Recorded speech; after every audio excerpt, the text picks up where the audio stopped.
Sardine Trésor mitondra tsiro amin'ny fiainantsika isan'andro manolotra anao ny vaovao. Sardine Trésor amin'ilay tiako be.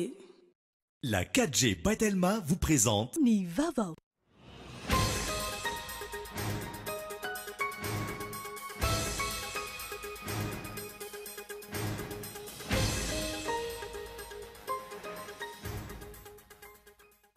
Mampiaka-peo ihany koa ny fiarahamonim-pirenena manohitra ny fikasan'ny mpitondra anovany lalam-pandrenana.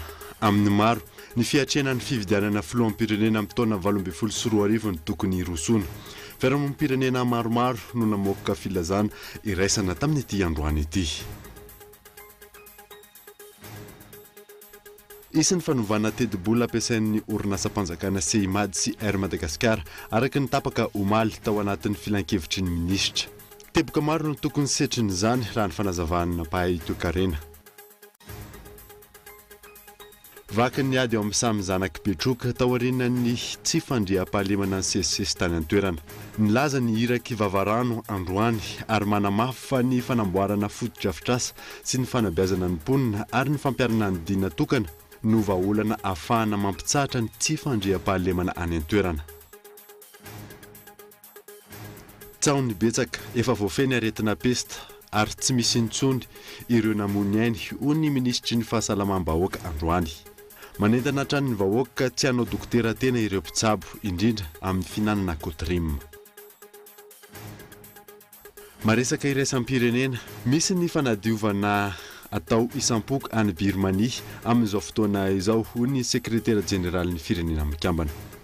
Nandidinindreo raha anao afaka fotoana fohy.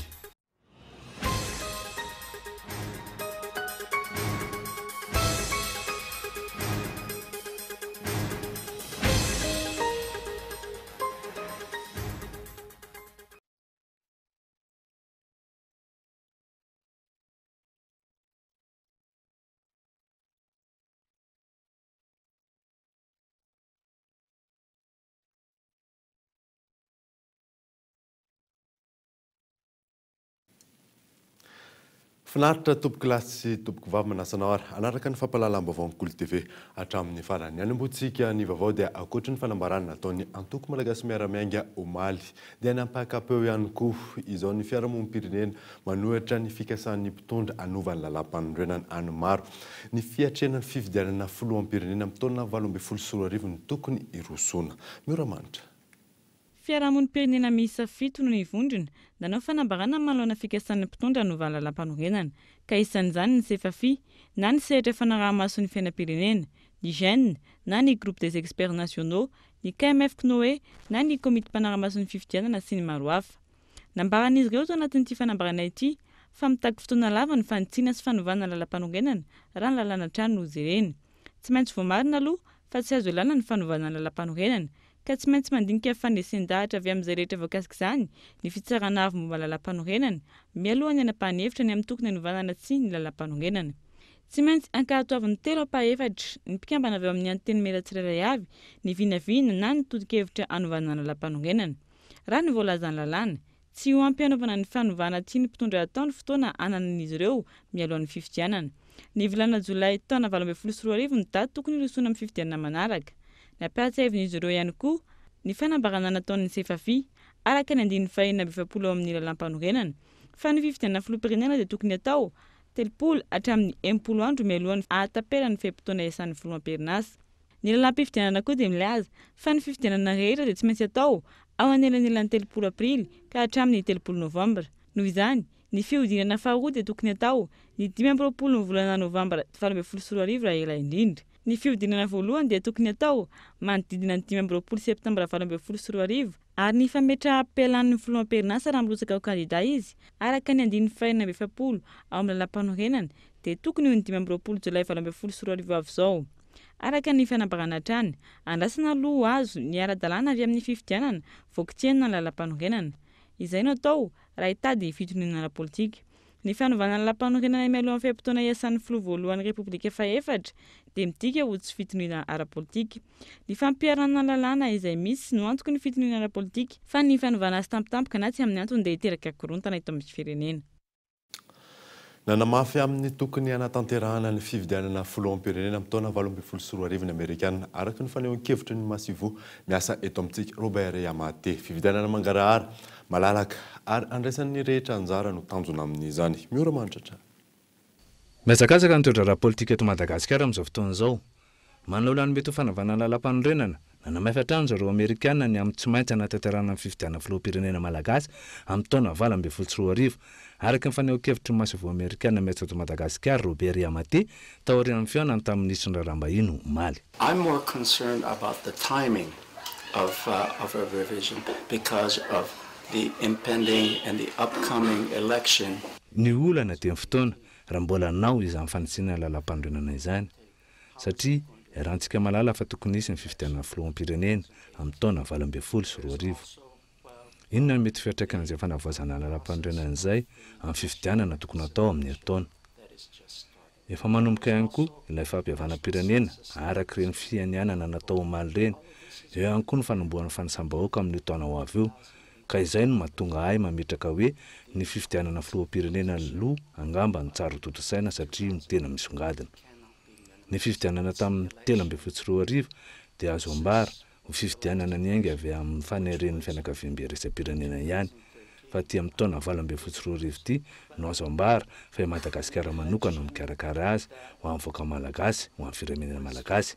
Ka izay no hitako zava-dehibe sy anomanana ny fividianana filoham-pirenena tsara mialohan'ny zavatra rehetra. And the importance, in my opinion, should be the elections. Raha ny fanehoan-kevina hatrany, vola $2 tapitrisa no efa narotsaky ny Amerikana ao anatin'ilay basket fund ny amin'ny fanomanana ny fividianana ary ny Amerikana no isan'ny nandray anjara voalohany ny amin'ny famatsiam-bola fividianana ho avy eo. Tatitra ambava misa 320 sy fanendrena tompona ndraiky mpanjakana misa 370 no votoatin'ny filan-kevitry ny ministra izay nitaontosaina omaly. Tsy nisy resaka ny aretina pesta izay nahafatesana olona maherin'ny 5 tao Tomasina Yandrarso. Tatitra ambava misa 320 izay mitatitra ny dia sy izay mety ho fivoahana ny ivelan'i Madagasikara miampy fanendrena tompona ndraiky mpanjakana misa 370 no namen'ny filan-kevitry ny ministra omaly teny avoloha araka ny fanambarana avy amin'ny fiadidinan'ny Repoblika. Ankoatr'ireo dia ny fanambarana ny andraisana vatan-dehilahy ho miaramila amin'ny taona ho avy izay nambara fa ho vahaolana ny tsy fandriam-pahalemana tsy mbola nisy toa azy teto amin'ny tantaran'ny nosy no tinapaka tao. Tsy nisy resaka nandritra ity filan-kevitry ity ny resaka aretina pesta nahafatesana olona maherin'ny 5 tany Tomasina raha nisy hahazo farany avy amin'ny ministeran'ny fahasalamam-bahoaka. Aretina izay miteraka savorovony any anivon'ny fiarahamonina noho ny tsy fisian'ny fanambarana mazava avy amin'ny ministera tompon'andraikitra mahatonga ny firongatry ny mponina any amin'ny renivohitra Tomasina manjifa fanafody hevery no fiarovana amin'ity areti-mandoza ity. Voaporofy n'ity filan-kevitry ny ministra ny tontosaina omaly ity fa tsy zava-dehibe amin'ny fahefanam-panatanteraka ny olana manjady amin'ny vahoaka malagasy. Ny dia sy ny fivoahana ny velany no mahamaiky azy ireo ary ny fanendrena ireo namana iara-iasa ankampitombatrany tsy fifampatokisana eo amin'ny vahoaka sy ny mpitondra. Fanahin'ny mpitondra ankehitriny tsy antsangana ireo androm-panjakana sy rafitra voalazan'ny lalam-panorenana mety hanotoana azy ireo ho ny antoko malagasy miara-miainga omaly nandritry ny fionana tamin'ny mpanao gazety. Yandrarso hatrany. Ireo androm-panjakana sy rafitra voarakitry ny lalam-panorenana fa tokony hatsangana izay hananany filoham-pirenena fahefana noho ny fanendren'ny maro amin'ireo mpikambana ao anatiny no najoratra eto toy ny fitsarana avy momba ny lalam-panorenana sy ny filan-kevitry ny fampihavanana malagasy. Ireo androm-panjakana sy rafitra toy ny fitsarana avo izay afaka mitsara ny mpitondra sy ny filan-kevitra politika sosialy ny inspection générale de la justice heveriny mpitondra fa mety hanohintohina sy ho arifanina amin'ny fampanjakana ny tany-tandalana dia niana tsy hatsangana hoy ny filohan'ny antoko malagasy miara-miainga ajo Andriana Narivelo nandritra ny fiainana tamin'ny mpanao gazety omaly teny amin'ny fobe toerana antoko teny ankerana. Mampametra-panontaniana ity antoko ity ihany koa no mahamaiky amin'ny mpitondra hanovany lalam-panorenana. Lalam-panorenana izay mbola tsy voatsangana avokoa ny androm-panjakana sy rafitra ao aminy ve dia hovaina sy tsarana sahady fa tsy mendrika. Fandrebirebena voaka izany hoe hatrany ny filohan'ny antoko MMM fa ny firotsona amin'ny fividianana hanalana ireo mpitondra tsy mahita vokatra ankehitriny no tsy maintsy atao ary izay raha teo no voarakitra ny lalam-panorenana ny Repoblika fahefatra nanaova ny filoham-pirenena ankehitriny fianianana. Tapaka nandritry ny filan-kevitry ny ministra omaly fa andray miaramila vaovao ny fitondrana malagasy amin'ny taona 2024 ho vahaolana entina hanarenana ny fandriam-pahalemana eto amin'ny tsika. Vahaolana amin'ny ampahany ihany izany raha ny fanazavana azo fanadina. tinapaka nandritrin'ny RSS na ny réforme du secteur de la sécurité eto Madagasikara farany teo sy ny filan-kevitry ministra omaly fandramiaramila vaovao ny fitondrana ho vahaolana amin'ny tsy fandriam-pahalemana sy ny tsy fahampiana mpitandro ny filaminana amin'ny taona 2024 ho avy eo. Vahaolana amin'ny ampahankely izany hoy ny General Ramakavely Philippe Désiré izay efa misotro ronono no efa ministry ny fiarovana teo aloha ihany koa. Ny famiarenana ny fifampatokisana eo amin'ny vahoaka sy ny foloalinda no vaindohan-draharaha tokony atao. Ny amaliko anao mba amin'izay dia izao zay efa ministra. Raha hoe ny isan'ny totaly ny mitsy ny maramila raha ny habeny Madagasikara dia faran'izay tsy ampy. Raha ny totaly ny isa misy dia tsy mitsy ny tokony ho tafika malagasy. Tokony hampitomboana 10,000 eny azy. Zay vao tena hoe folo alinda indrindra raha ny amaron'ny jeneraly ny jerevana dia tokony izany hampitomboana 100 eny. Na ho hampitomboanao raha ny isany kanefany tsy misy fifampatokisana vahoaka tsy ny tena tsaroko za olona ny asa tany amin'ny service civique tany ny tena nahitana zany hoe fifampatokisana nisy teo amin'ny vahoaka sy ny folo alina tsy mifampitomboana isa azy fa ny tena fametrahana rafitra isy ny fifandraisana feno eo amin'ny vahoaka sy ny folo alina. Manoloana amin'ny fanoloana ireo tompon'andraikitra maromaro eo anivon'ny ACDN na ny Haut Conseil de la Défense Nationale dia nanambara ity Général ministry ny fiarovana teo aloha ity fa mety tsy fitoviam-pijery no antony. Eo ihany koa izy no mety hoe misy akaikikaiky kokoa ny fon'ny mpitondra. Rehefa tsy mitovy fijery nge dia lasa ohatran'le olona asorina no ohatrany hoe meloka sy tsy mahavita azy. Fa mety tsy mitovy fijery. Dia rehefa tsy mitovy fijery dia marina fa ianao no mandidy manapaka dia azonao tao ny manala ny olona. Fa raha ny hoe tena olona heverinao hoe tompo-toerana azo lazaina hoe tsy mahavita azy eny misy betsaka saingy akaikikaiky ny fon'ny mpitondra angamba dia eo mipetraka eo. Zavatra ohatran'izany ny fahitako azy asa malala hoe inona. Raha ny tena hoe fahaiza-manao ny traikefa nanana misy olona tena lazaiko ianao manana traikefa manana fahaiza-manao nasorona teo amin'ny toerany tsy hanonona anaran'olona fa misy zany. Zay zavatra izao dia zavatra azo tenenina fotsiny ary anisan'izany reny teknisiany reny teknisiany zany manana fahaiza-manao manana traikefa manana fahaizana manana fahalalany asorona eo amin'ilay toerana izy satria nahoana mety tsy nanaraka amin'ny baikon'ilay mpitondra mety tsy nanaraka an'ilay hoe zavatra tsy azo atao dia terena atao fotsiny. Mampametra-panontaniana ny olom-pirenena ihany anefa ny filazan'ny tompon'andraikitra amin'ny filaminana tsy mifandriam-pahalemana eto amintsika fa tsy ampy ny isam-pitandro filaminana manoloana amin'ny fahitana azy ireny anjato maro mameno ny tanàna n'Antananarivo renivohitra ary misaka amin'ireo mikasa ny aneo hevitra politika rehefa misy izany. Isan'ny fanaovana ny tedi-bola ampiasain'ireo orinasa mpanjakana CIMAD sy Air Madagasikara izay nitapaka omaly tao anatin'ny filan-kevitry ny ministra teboka maro ny tokony hodiniana amin'izany raha ny fanazavan'ny pahay toe-karena. Fanadiny Michela Ranarjona. Tapaka tao anatin'ny filan-kevitry ny ministra omaly fa ho ampitomboina ny tedi-bola hoentin'ny orinasa CIMAD miasa. Isy ihany koa ny fanavaozana ny didim-panjakana laharana 2024 757 ny 30 oktobra 2024 mikasika ny fandraisan'ny fanjakana anjara amin'ny fampitomboina ny tedi-bola ampiasain'ny kompania pitaterina Air Madagasikara. Amin'ny ankapobeny, hitombo ny tedi-bola ampiasain'ireo orinasa mpanjakana roa ireo. Ho an'ny kompania Air Madagasikara, any amin'ny resaka fiaramanidina no tokony pana ny fampiasam-bola raha ny fanazavan'ny pahay toe-karena iray. Andrasana dia io zany ny seranam-piaramanidina no lalana anankiray idikana eto Madagasikara manosy atsika. Io no aingana indrindra dia ilaina ampitomboina ny fifaneraserana amin'ny fiaramanidina eto amintsika. Amin'izay mantsy mitombo zany nisan'ny sidana mandeha isan'andro amin'izao ange sidana raisam-pirenena 2 na 3 raha be indrindra isan'andro foana fotsiny misy. Nefa raha jerentsika firenena hafa mitovitovy amin'ny Madagasikara ny habeny isam-bolona isaky ny adiny iray farafahakeliny misy sidana raisam-pirenena mandeha foana. Dia ny atadio tsara fa amin'ny toe-karena tsy ny abetsahan'ny vola miasa ihany no zava-dehibe fa ny fivezivezen'ilay vola miasa koa. Ka rehefa miaingana ny fivezivezena amin'ny alalan'ny fiaramanidina fitondrana ny mpandraharaha sy mpampiasa vola zany mpitsidy mpanao fizahatany sy ny sisa na ny avy any ivelany makety na ny malagasy andeha any ivelany fivezivezeny entana rehefa mivezivezy matetika eny dia aingana kokoa zany efa aingana fivezivezeny dia miteraka vola bebe koaingana izy zay. Mampametra-panontaniana raha ny fanazavana trano hoe isan'ireo orinasa mpanjakana navotan'ny fanjakana inibetsaka ny ray amin'ireo saingy izao avotan'izao indray.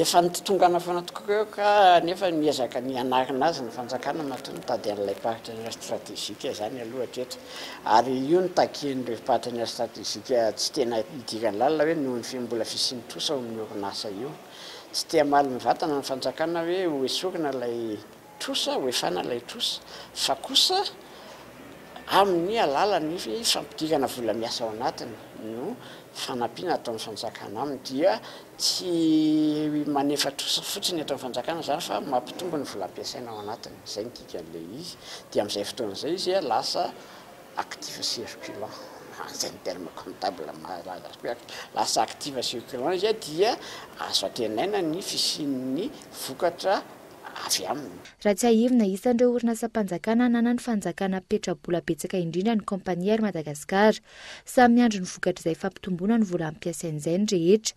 Hatreto aloha isan'ireo maharatsy laza ny Madagasikara ny fitotongana ireo orinasa mpanjakany ohatra amin'izany ny Air Madagasikara, ny Jirama, ny Sukoma, ny Sirama sy ireo maro hafa. Nandritra ny filan-kevitry ny minisitra omaly izay hatrany dia nahato tamin'ny asan'ny tale generaly ny ANRE izay mitokona mandritra ny fotoana tsy voafetra noho ny karaman'izy ireo tsy voalohana nandritra ny 12 volana ka eto Andriatsila. Nahato tamin'ny asan'ny tale generaly ny ANRE na ny Agence nationale de réalisation de l'e-gouvernance izay mitapaka nandritra ny filan-kevitry ny minisitra omaly manoloana ny fitokona mandritra ny fotoana tsy voafetra ataon'ireo mpiasa ny ANRE. Ny ANRE no miandraikitra ny fitantanana ny site ny gouvernemanta na ny site gov.com eo anivony ireo tranom-panjakana miisa 70. Ankoatr'izay raha ny loharano vaovao azo mihoatra ny 4,000 ny mail ny fanjakana sahan'izy ireo. Atr'izay ny tokona ny mpiasa eo anivony ANRE izay maro amin'ireo site sy boîte mail ireo no tsy mandeha amin'ny laoniny intsony. Ao ireo mikatona tanteraka, ao kosa ireo tsy misy fiovana saingy tsy misy fanavaozana. Raha tsy hivina orinasa mpanjakana miankina mivantana amin'ny fiadidinan'ny Repoblika, izany hoe miankina mivantana amin'ny filoham-pirenena ny ANRE. 12 volana tsy nandray karama ny mpiasa ao aminy, ary 20 volana tsy nisy ny fivorian'ny filan-kevim-pitantanana. Ireo antony roa lehibe ireo nahatonga ny mpiasa hitokona mandritra ny fotoana tsy voafetra. Any amin'ny fiadidin'ny Repoblika ave no sakana mahatonga ity orinasa mpanjakana ity hikatso tahaka izao, sa avy amin'ny ministeran'ny vola sy ny fitantanam-bola. Nahoana tsy nisy ny fandraisana nandraikitra avy amin'ny mpitondra fanjakana. Vao tsy nandray karama na dia iray volana fotsiny aza ny mpiasa. Fanalana ny tale generaly n'ity orinasa mpanjakana ity aloha izany no vahaolana. Hita ny fitondrana amin'ny fitokonana nataon'izy ireo. Tsy mbola misy kosa raha ny voalaza ny fampitiniana amahana io olana io. Vaky ny ady eo amin'ny samy zanaky betroka taorianany tsy fandriam-pahalemana ny sesisesy tany an-toerana nampiaka-peo ny iraka vavarano androany ary nanamafy ny fanamboarana fototra-fitrasa sy ny fanabeazana ny mponina ary ny fampiarana ny dina tokana no vahaolana amin'ny zany miantaradinanay. Niteraka adiny samy mponina ao Betroka anjiry ny tsy fandriam-pahalemana any an-toerana. Lasa resabe feno endrikendrika ny mikasika ny tompon'andraikitra mety ho ambadika ireo asan-dahalo samihafa. Ohatran'ilay zafin-davala foana ty ferina, ohatran'ilay zafin-davala foana ratsiana amin'ny vily eo, tsy malalanjana olona Betroka ao. Or nefa raha io anjiry ny Betroka na Betroka manontolo aza, raha mifoko bara na mifoko bara misy branche BDB dia ny foko tevondro no maro anisa. Raha anjiry dia ny foko tevondro no 80%, raha misy zafin-davala 5%. Zay any zany tena mahatonga na miantso anareo hoe oka zay ty resaka discrimination foko. Indrindra ny anatin'ny mpitondra ihany koa ny créelizy. Satria zay foko tevondro sy zafin-davala eto Antananarivo eto miaraka na ao amin'ny ville Betroka ao tsisy miady. Faonana ambanivohitra sa ampedina. Tanàna enina anatin'ny fokotany Bema ao Betroka no tsy nitsahatra niara-ny asan-dahalo tato anatin'ny taona maro.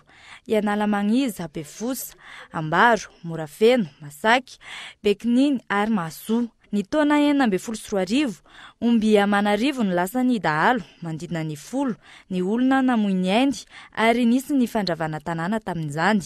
Fametrahana foto-drafitrasa no isan'ny vahaolana ahafahana mampiato ny asan-dahalo any an-toerana raha ny fanazavany iraky ny vavarano hatrany. Dia tanàna tsisy infrastructure, tsisy lalana zany. Infrastructure zéro. Fa nefa niany fokotany depuis première république. Voalohany indrindra aloha le anjiry tiky raha tsy amboarina le infrastructure sarotra be. Amiko zany mila sokafana izy. Aza lotoina, aza hoe mefa mezina izy de lotoina foana, tsy mety zay. Fa sokafana izy. Raha fa tsy vitanao ny lalana de mba sy hoe école izy. Satria mba nianatsanatra, n'olona mba mianatra no malaky be agnapitanao le sensibilisation.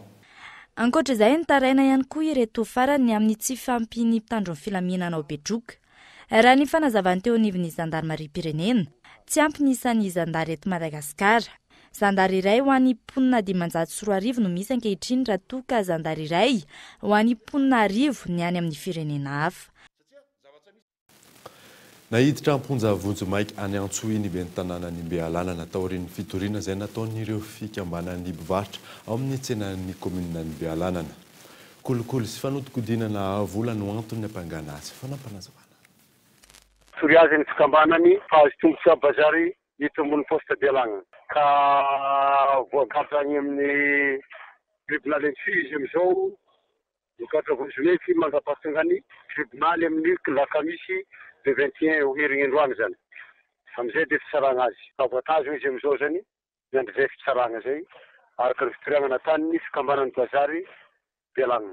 Nataon'ny fikambanana noho ny fisian'ny kolikoly sy fagnaparam-pahefagna ary ny fagnodidignam-bola teto amin'ny bazary ambony poste Bealana. Misy fagnorenana pavillon natao teto. Ka io pavillon zany 2 ariary isaka 3 metra sy 2 metra sasany ampohony. Ka izy io nefa tsy nandalo fanapahan-kevitry ny conseiller, tsy nandalo délibération zany.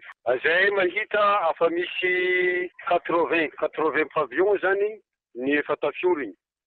Rehefa nanontaniana le vola tsy mazava inona ny ampiasana io vola io, aiza io vola io amin'ny andro zake io. Faharoa manaraka zany, misy olo efa navita droit igny, trano vita de nirahonany koravagna ndray raha tsy magnameo azy vola 6 millions FMG.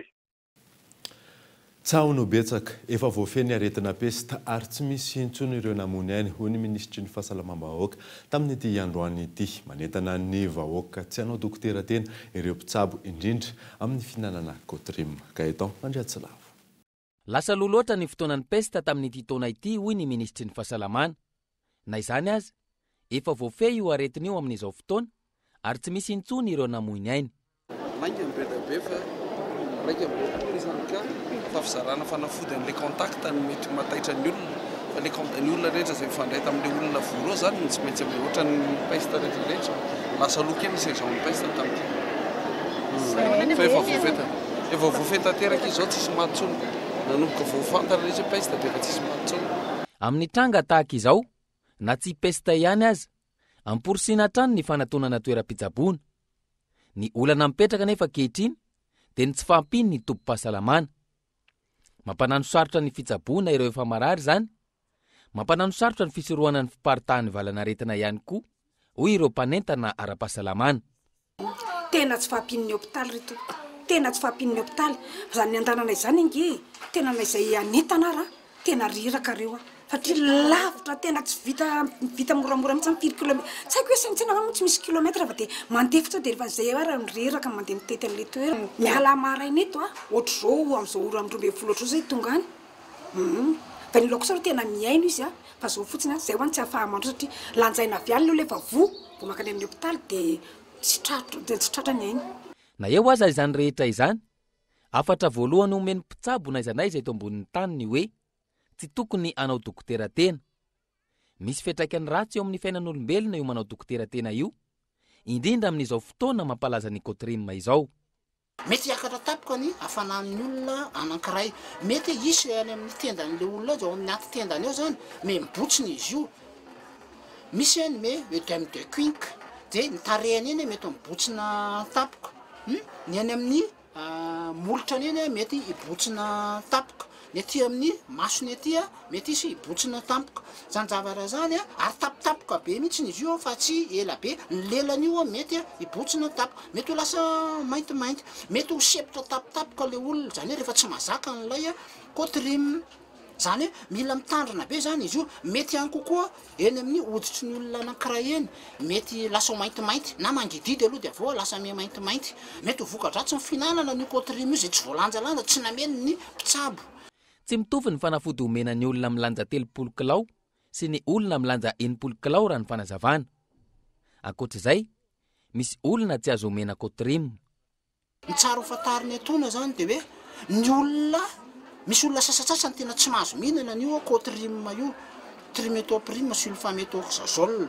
ohatra ny zaza prématuré zany hoe ny zaza tsy ampy volana zany manarak'izay ny nouveau-né zany hoe zaza mena vava tsy azo mena an'io kotrim io manarak'izay ny vehivavy mampinono tsy azo mena an'izy io manarak'izay ny olona zay manana allergie amin'ny zay efa fantatra hoe manana allergie amin'ny composition ana kotrim ny fanatonana avy hatrany ny tombo-pahasalamana ny vahaolana mahomby raha misy tranga mampiaya eny anivon'ny fiarahamonina tahaka ny mahazatsa ireto indray misy dokavarotra alohan'ny hidirantsika ny toy ny vaovao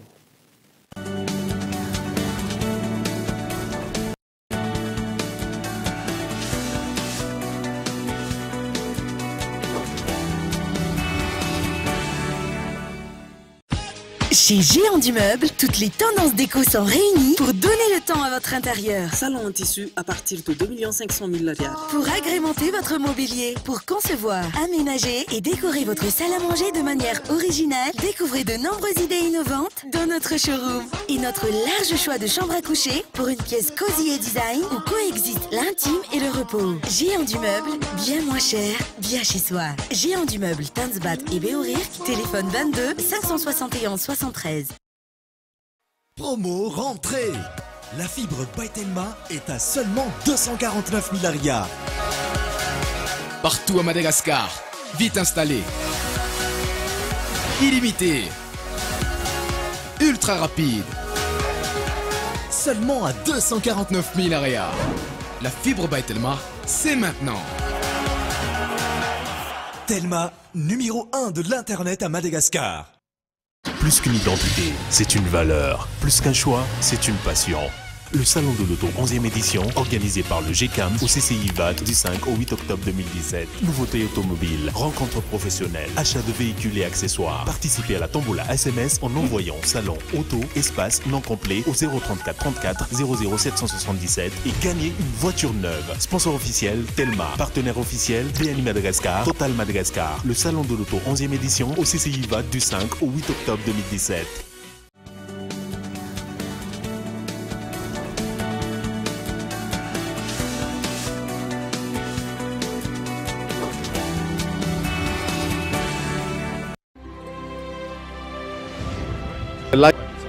Vivez et pensez foot avec Canal+. Retrouvez l'intégralité de l'Europa League sur Cool TV, la télé autrement.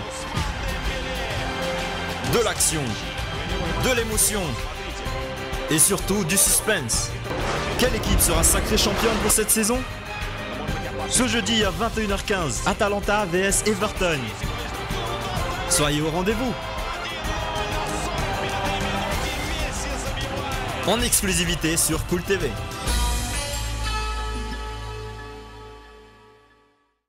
Stylo Flair. Stylo Flair manolotra anao quiz cool. Flair, stylo pour tous.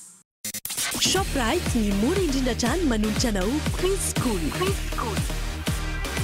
Manampy anao hatrany ny Cool TV sy ny Cool FM amin'ity fidiram-pianatra ity.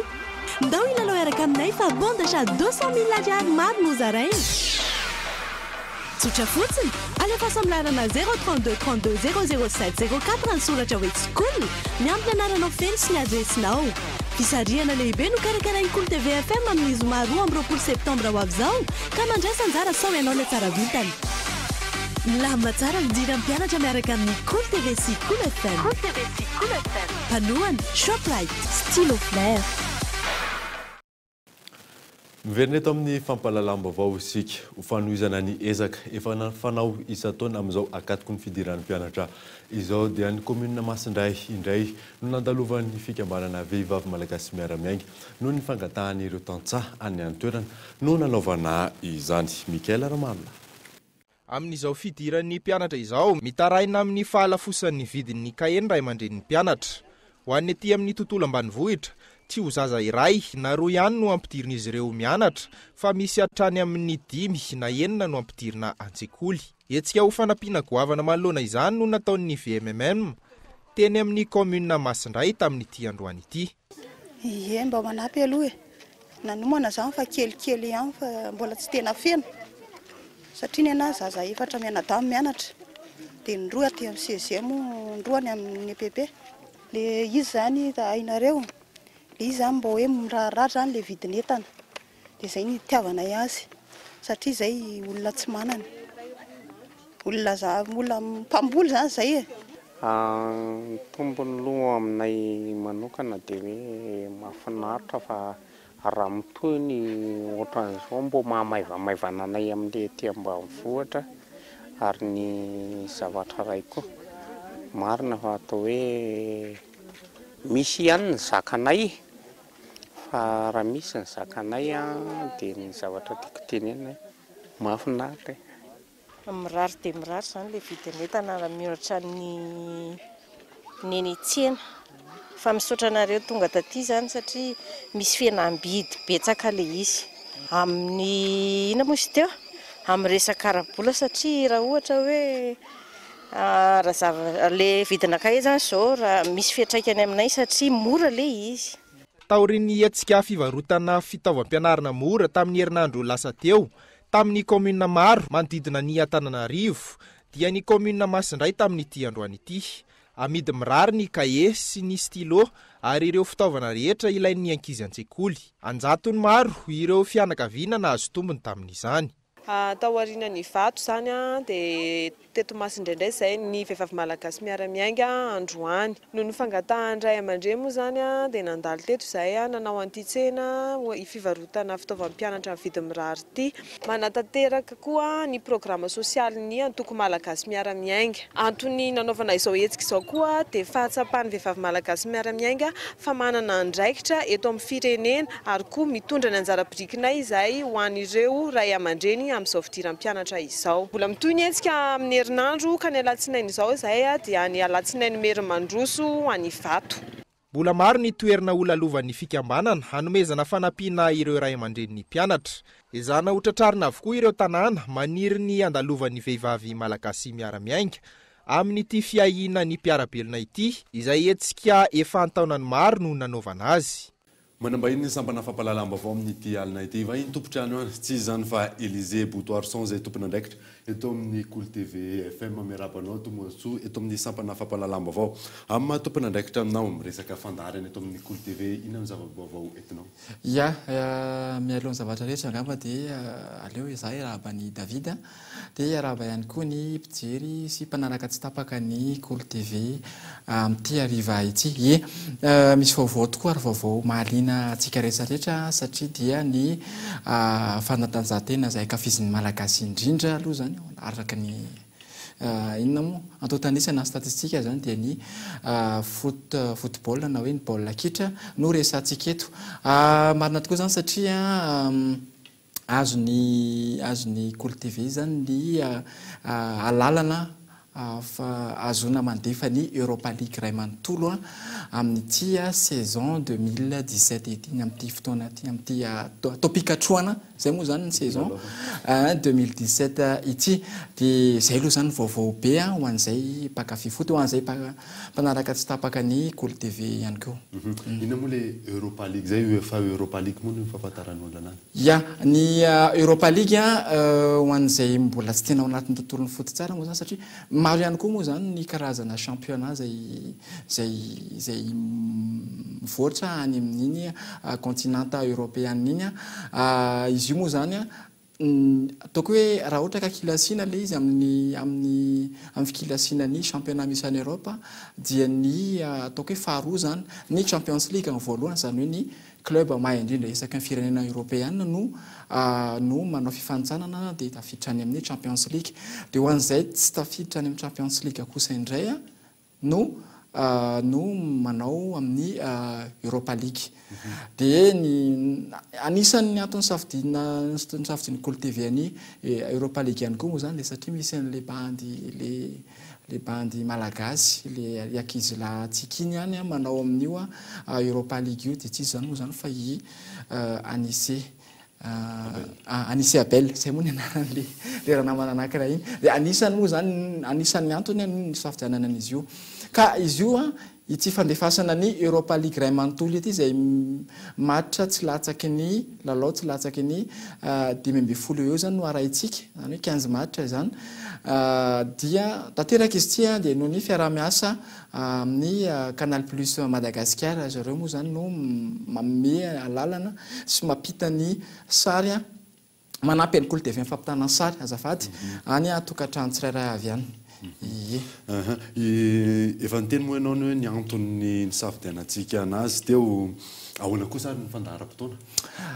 Ny fandaharam-potoana rehefa avy eo zao amin'ny 7 sy fefany dia anaraka ny lalao voalohantsika ny match voalohany izany zay ifampikatroan'ny Atalanta Bergame sy Everton reo zany no ifanandrona aloha zany dia hitantsika moa zany hoe izy no andresy dia mbola ho isy ihany koa ny manaraka satria match 2020 izy ateo amin'ny 27 volana septembre ho avy izao dia ho alefa atsika eto amin'ny Kolo TV moa zany fampahafantarana an'izay hoe zao indray ny match manaraka amin'ny alalan'ny bande annonce sy ny dokam-barotra madinidinika zany fampahafantarana an'izay koa dia aza misaraka amin'ny Kolo TV.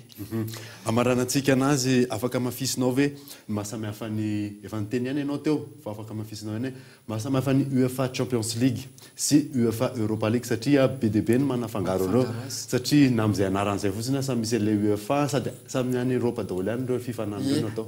Io fifananana io samy ao anatin'ny ao ambany fiahin'ny UEFA avokoa zany ireo fa ny Champions League no idiran'ny ekipa hienjana indrindra en Europe ahitantsika ny PSG ao zay mandravarava amin'izao fotoana izao ahitantsika ny FC Barcelona ihany koa ohatra ozy izy fa ny ao amin'ny Champions League ny amin'ny Europa League indray zany dia zay ekipa tsy tafiakatra manao Champions League no manao amin'ny championnat Europa League indray zay zany fahasamihafana io zany hoe ny nivoan'ny club manao ao ny manao amin'ny Europa League dia tsy mitovy amin'ny nivoan'ny club manao Champions League matoa tafiakatra Champions League dia mahay matoa tsy tafiakatra dia tsy hoe tsy mahay fa tsy haiko misy mety misy zavatra tsy ampy angamba anohanina ohatr'izay fa marihana koa fa raha tsy fahafantarako anazy misy ekipa ny UEFA Champions League izay milatsaka ao fahatelo milatsaka ao amin'ny Europa League zay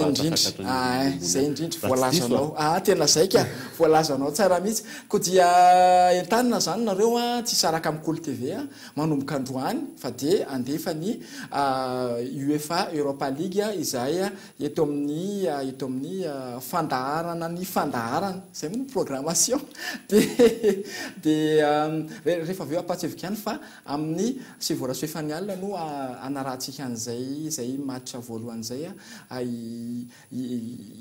fifanandrinan'ny Atalanta Bergame sy Everton zay moa ny match ho arantsika rehefa avy eo raha ohatra ka hoe mbola misy zavatra atao dia aleo atao dian'izao dia manaraka an'izay match zay rehefa avy eo. Angatrany ianao vahiny teto amin'ny sampana fampalalana vaovao.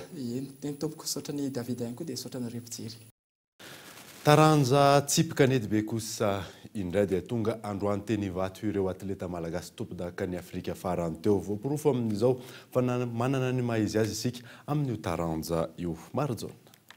Io tolakandro io no nigadina tetsy amin'ny saranam-piaramanidina iraisam-pirenena tetsy vato ny atleta malagasy nisa 4 mirahalahy nitondra avo ny fanevam-pirenena teo amin'ny fedina ny tompon-daka ny Afrika izay isika teto Madagasikara no nisalotra izany. Zava-dehibe aloha hoe misaotra an'Andriamanitra no nahazahoantsika ny tompon-daka ny Afrika dia ny zavatra azo ambara angambany hoe moraly anankiray ngeza be ho antsika ilay hoe tompon-daka eran-tany Raik'olona tanitsika voalohany ny vice champion du mondial dia efa hita amina mpilalao an'ny tenako moa dia efa tsy dia niova ny mpilalao tany zany dia mpilalao malagasy koa afaka nanohatra tsara dia izao asika zao ny Afrika kamba tsy surprise amin'ny Madagasikara tsy naza ny Afrika aloha amin'ny tompon-daka era-tany azy. Ny salotra ny anaram-boninahitra roa totonona izay anisan'ny kapiteny d'ekipa ihany koa tamin'ity fifaninanana ity dia teo ny tir de précision sy ny na tompon-daka ny Afrika atsika. Nanahoana ny fiatrehana izay? Dia misaotra an'ireo ekipako zany Havana, Donga, dia Kolo. Dia singaniko manokana eto zany aloha isaorako voalohany indrindra koa zany ny coach Tolis fa raha tsisy anazy ngamba tena sahirakirana ihany zay tamin'le partie tamin'le tir nataoko fa tamin'le tir ohatry somary mafimafy ihany satria nitarika foana ny adversaire rehefa ny amin'ny 5e amin'ny dernier atelier izy vao nidépasseko fa resiko 45-40 izy moa teo amin'ny triplete ihany koa nitarika 10-3 tsika fa niakatra moramora ihany ny adversaire fa matsika ihany raha fa atreto zany dia miororo izao tontolo izao satria tamin'ny taondasy itsika dia vohositra ho tompon-daka eran-tany ary tamin'ity taona ity dia i Madagasikara no tompon-daka ny Afrika amin'ny fifaninanana lehibe izay atrihan'ny Madagasikara dia efa mamolavola izany ihany koa ny federasiona amin'izao fotoana izao.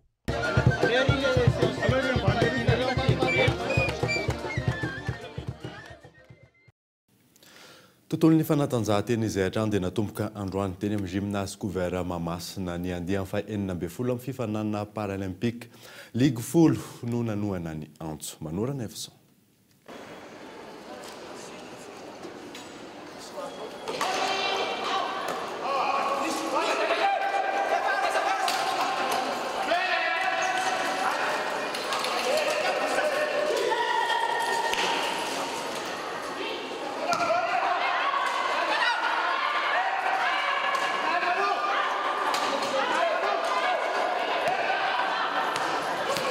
Ligue folo no nanohana ny antso amin'ny ity andiany fa 40 fifaninanana ara-panatanjahantena ho an'ny olona manana fahasembanana ity. Isan'izany Analamanga, Moromany, Bohina, Menabe, Sofia, Diana, Atsomandrefana, Vakinakaratra, Atsinana. Isandray tsy tonga kosa ny avy any amin'ny faritra Androy. Ny discipline zay ho tanterahana moa zany misy eo amin'ny anankiefatra izy. Ny basket ball sur fauteuil ny lasy-vavy, ny pentanque doublette lasy-vavy ihany koa, ny lawn tennis ho an'ny lehilahy dia ny tennis de table ihany koa dia ny boccia. Zay boccia zay moa discipline mbola vao vulgarisenay eto Madagasikara ary natokana indrindra ho an'le olona manana difficulté bebe kokoa tsambatana ambony na le ratsambatana ambany zany. Ny faritra Analamanga sy ny faritra Matsihatra ambony no nanokatra ny lao androany tamin'ny taranja basketball. Ny fizotran'ny fandaharan-dalao dia rampitso ao amin'ny taranja basketball ihany eny amin'ny gymnase Mahamasina ary ny type kanety be na pétanque eny amin'ny CBT Mahamasina. Ny amin'ny sabotsy basket eny amin'ny gymnase Mahamasina, boccia eny amin'ny ANSP Flou ary tennis de table eny amin'ny Kama 67 hectares. Ny andron'ny alahady kosa nanaovana ny lalao manasadalana sy ny famaranana eo amin'ny taranja basketball izay atao ao amin'ny kianja amin'ny tafon'ny Mahamasina. Ao ihany koa ny anaovana fanolorana ny amboary. Isy ihany koa mandritra ny andro ny alahady io démonstration foot à 5. Izy koa ny démonstration na foot à 5 ho an'ny lamana fahasembanana ara-batana ara-tsaina ara-tsaina. Izy moa zany dia santatra ihany fa ny tanjona moa zany dia ny isin'ny compétition ny manana fahasembanana rehetra zany eo anivon'ny championnat des sports paralympiques eto Madagasikara ity. Ligue Analamanga moa zany no nampiatrano ty fifananam-pireneny ity ary izahay dia mandray anjara amin'ny fifananana discipline rehetrarehetra afa-tsy amin'ny boccia rery ihany. Amin'ny alahady fa 17 septembre ho avy izao no ifarany ty fifanarana ara-panatanjahantena natokana ny olona manana fahasembanana ity. Raha tsy misy ny fiovana, isiro tena Madagasikara ny Coupe des clubs champions handisport de l'océan Indien atao en Comore ny volana décembre ho avy izao, ireo izay mivoaka mandresy isa-taranja amin'ity championnat ity. Namerina hatrany mpikarakara fa fomba iray ialana amin'ny fanilikiliana ny olona manana fahasembanana ao anatin'ny fiarahamonina ny fanatanterahana ny fifaninanana ara-panatanjahantena ho an'ny olona sembana toy izao.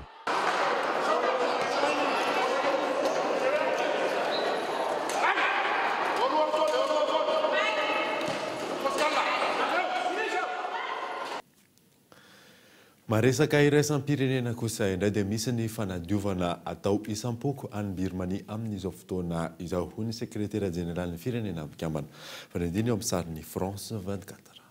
Nanao antsoavo ny amin'ny tokony ampitsarana ny setra atao amin'ireo Rohingya ny sekretera jeneraly ny firenena mikambana Antonio Guterres ny alarobia lasa teo.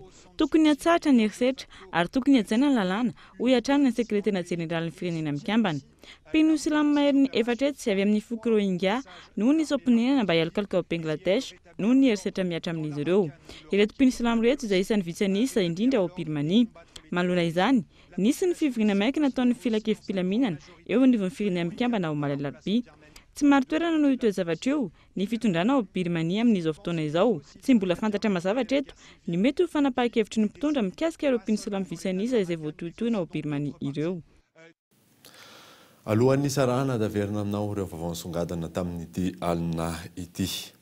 Mampakapeo ihany koa ny fiarahamonim-pirenena manohitra ny fikasan'ny mpitondra anova lalam-panorenana amin'izao amin'ny maro ny fiatrehana fividianana filohampirenena amin'ny taonina 2024 no tokony hirosoana. Isin'ny fanovana tedi-bola ampiasain'ny orinasa-mpanjakana CEMAD sy Air Madagasikara araka ny tapaka omaly tao anatin'ny filan-kevitry ny minisitra. Teboka maro no tokony hodiniana amin'izany raha ny fanazavan'ny Paitoekarena. Ary farany moa dia tsaono betsaka efa voafeny aretina pesta ary tsy misy intsony ireo namony ainy hoy ny ministry ny fahasalamam-bahoaka tamin'ity androany ity. Manentana hatrany ny vahoaka tsy hanao dokotera tena ireo mpitsabo indrindra amin'ny finanana kotrim. Dia izay mamarana ny vaovao tamin'ity alina ity soranao nanaraka izany sorana manokana ihany koa ireo any amin'ny faritra ireo manaraka ny vaovao Kolo TV amin'ny alalan'ny FM Toamasina DSTV Antsiranana ary TNTV Fianarantsoa. Soava tsara atao tompoko.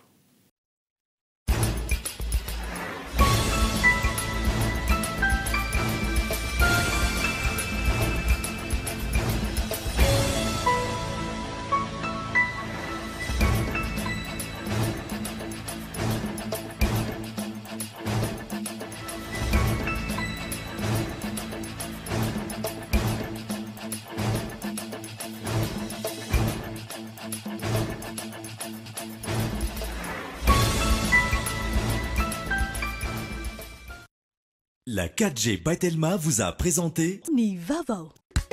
Bonjour. Bonjour. Naraino teo, ni Vaovao, niaraka tamin'ny bonjour. Juantsika jiaby.